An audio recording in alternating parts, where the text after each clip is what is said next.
El meu avi era una persona, com a avi, un avi molt entranyable, molt, molt carinyós. A part era el meu padrí, també.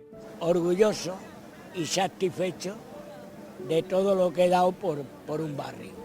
Bueno, a part el meu avi era padrí de mig Torrebaró, també us haig de dir, Si hagués passat alguna cosa, s'hagués trobat amb família nombrosa. Ja t'ho dic.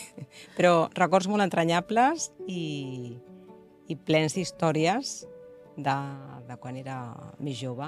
Cogí el autobús, que ya lo llevaba yo, y me subí para arriba, subí por la parte allá de Roquetas, pasar por el alto de la montaña con las calles sin asfaltar, porque el problema era este, que estaba harto de pedir que asfaltaran calles y el transporte público.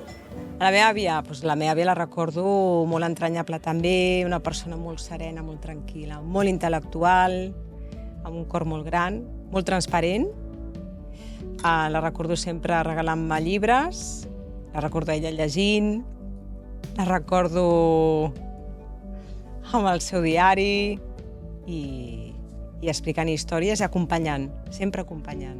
Una persona molt afectuosa. Y terminé con él a las 11 de la noche en la comisaría.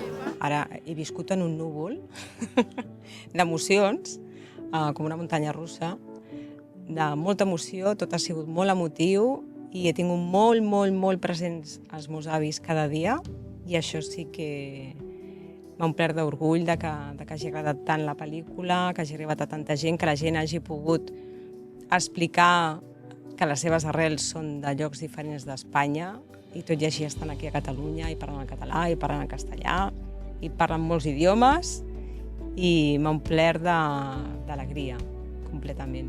Molt feliç, sincerament. A partir de aquello ya empezó la negociación y se pusieron los autobuses aquí. És molt necessari. Primer, jo aconsello esgotar totes les vies administratives possibles, però hi ha un moment que s'ha de prendre una miqueta d'acció perquè estem en el dret de lluitar per coses dignes i coses necessàries. I en aquest cas, en el barri de Torrebaró, doncs, és un dels exemples més grans, no? Necessitem que la gent estigui viva i que no s'adormi, perquè és una qüestió d'humanitat i de dignitat.